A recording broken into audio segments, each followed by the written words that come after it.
o'zbek aka-ukalarimiz juda ham ko'p tuhmat bilan qamalib ketyapti. Bu haqiqat hammasi. 2 kun ko'chada yotdi. Ko'chaga chiqqanni ushlab tiqib qo'yishyapti hozir, qamab qo'yishyapti. Endi ichmaysizmi, brat? Bo'pti, brat, yaxshi yetib olingizlar. Ichmang boshqa, brat. Hozir mana shu akamizni kelib jo'natyapmiz. O'zbek aka-ukalarimiz juda ham ko'p tuhmat bilan qamalib ketyapti. Bu haqiqat hammasi. Mana shu videoni ko'proq like bosib, kengroq musofirlarga tarqatib qo'yinglar. Bu akamiz ichgan, 2 kun ko'chada yotgan. Bironta ruscha qiziga gapirib qo'yadimi, o'ziga gapirib qo'yadimi? Nima deysiz, aka?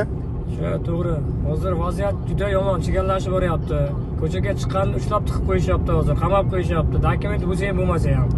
Shuning uchun nima deymiz? Ichmaysizlar iloji bo'lsa, tozagina ishlab, ota-onamiz yurtimizga eson-omon ishlab ketayotganmiz. Bu qashqadaryolik akamiz bu kishi. Nima demoqchiman? Mana shu Nasim Xolov komandasi, ya'ni men Nasim aka jo'natib keldim. Yuborishimizdan maqsad ertaga bironta rus qiziga gapirib qo'ysa, qamalib ketadi 18 yil 20 yil. Hech kim yordam bermaydi, ketdi. Juda ham ko'p aka-ukalarimiz qamalib ketyapti. Kommentariyada yozib qoldiringlar, bu tuhmat yomon narsa. Eng yomon narsa tuhmat.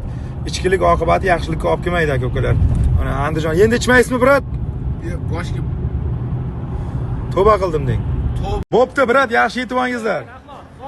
Ichmang boshqa, brat. Ichmang. Yaxshi yetib olinglar. Aeroport buni